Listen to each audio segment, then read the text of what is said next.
The strange driver evidently heard the words, for he looked up with a gleaming smile.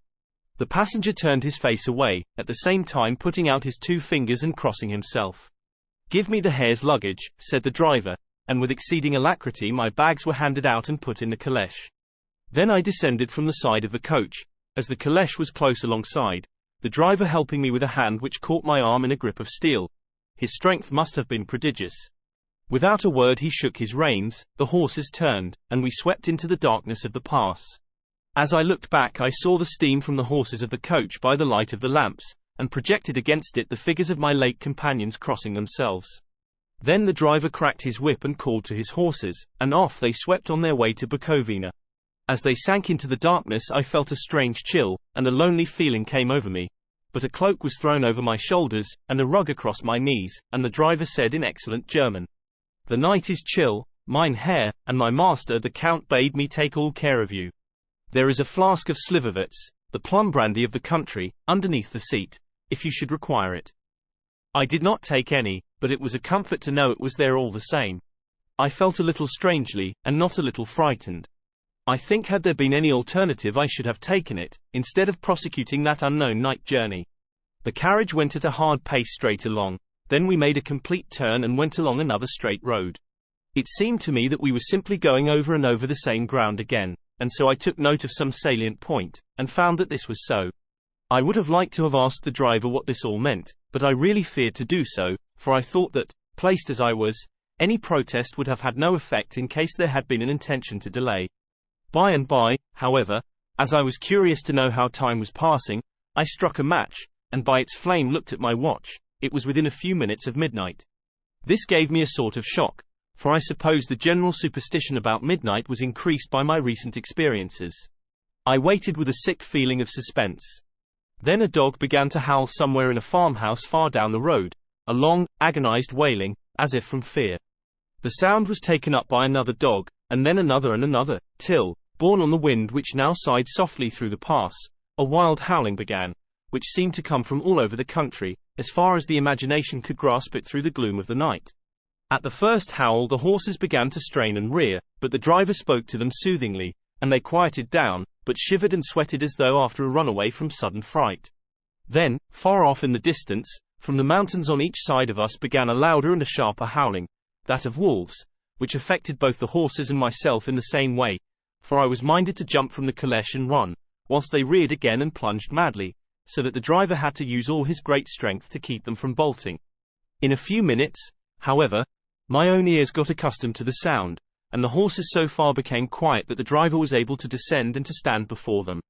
He petted and soothed them, and whispered something in their ears, as I have heard of horse-tamers doing, and with extraordinary effect, for under his caresses they became quite manageable again, though they still trembled.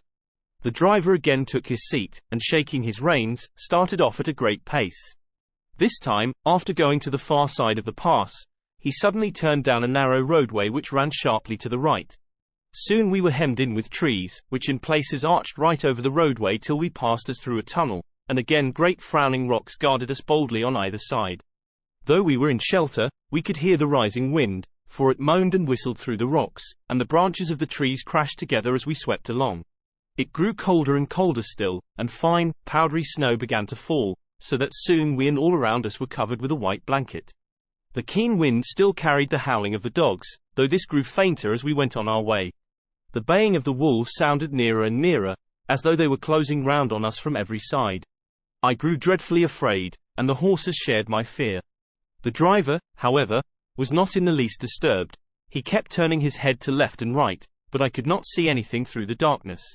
Suddenly, away on our left, I saw a faint flickering blue flame. The driver saw it at the same moment. He at once checked the horses, and, jumping to the ground, disappeared into the darkness. I did not know what to do, the less as the howling of the wolves grew closer, but while I wondered the driver suddenly appeared again, and without a word took his seat, and we resumed our journey. I think I must have fallen asleep and kept dreaming of the incident, for it seemed to be repeated endlessly, and now looking back, it is like a sort of awful nightmare.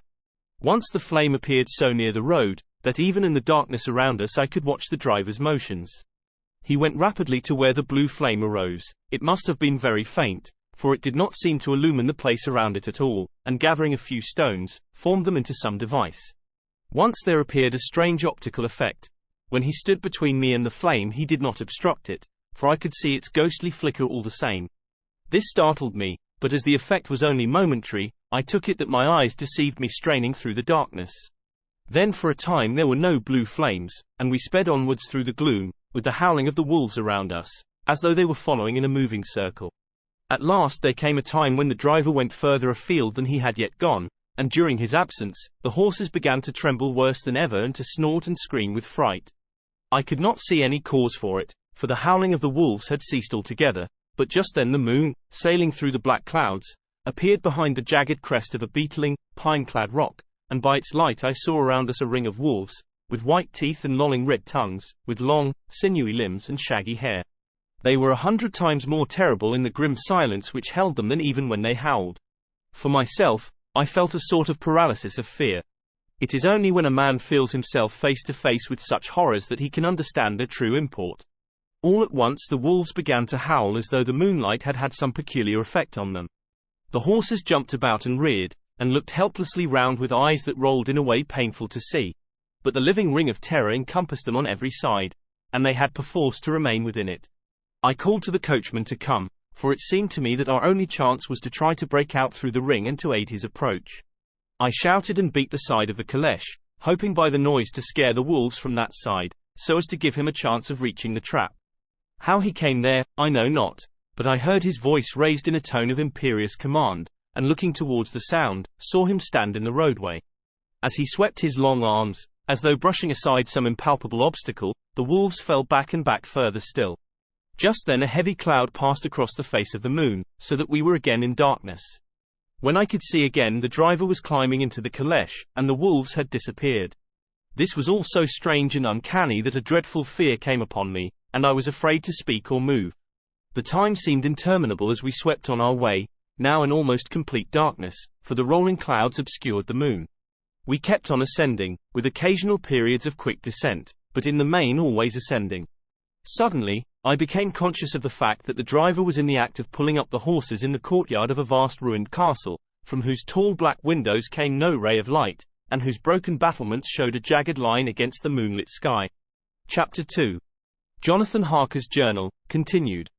The 5th of May, I must have been asleep, for certainly if I had been fully awake I must have noticed the approach of such a remarkable place. In the gloom the courtyard looked of considerable size, and as several dark ways led from it under great round arches, it perhaps seemed bigger than it really is. I have not yet been able to see it by daylight. When the caleche stopped, the driver jumped down and held out his hand to assist me to alight. Again I could not but notice his prodigious strength. His hand actually seemed like a steel vice that could have crushed mine if he had chosen.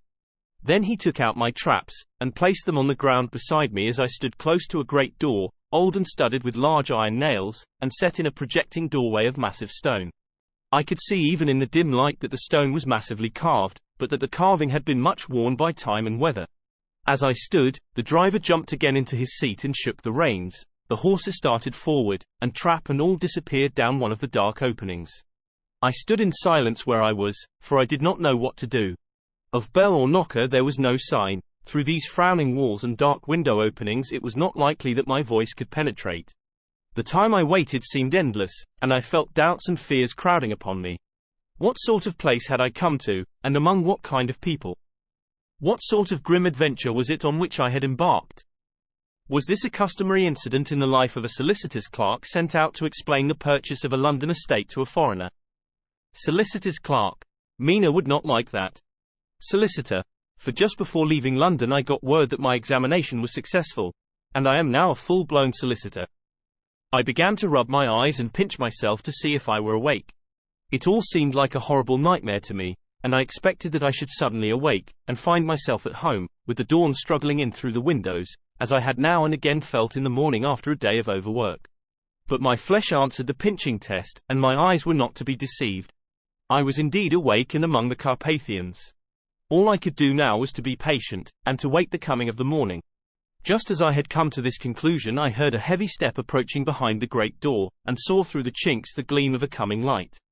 Then there was the sound of rattling chains and the clanking of massive bolts drawn back.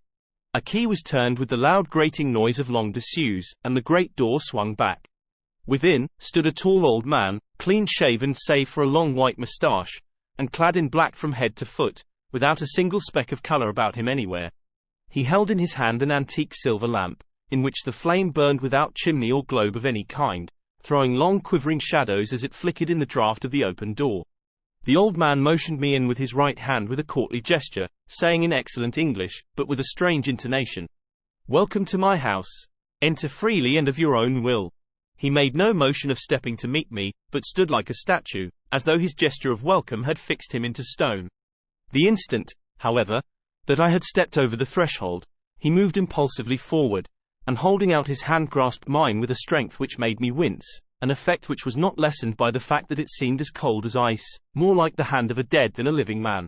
Again he said, "Welcome to my house. Come freely. Go safely. And leave something of the happiness you bring." The strength of the handshake was so much akin to that which I had noticed in the driver, whose face I had not seen, that for a moment I doubted if it were not the same person to whom I was speaking.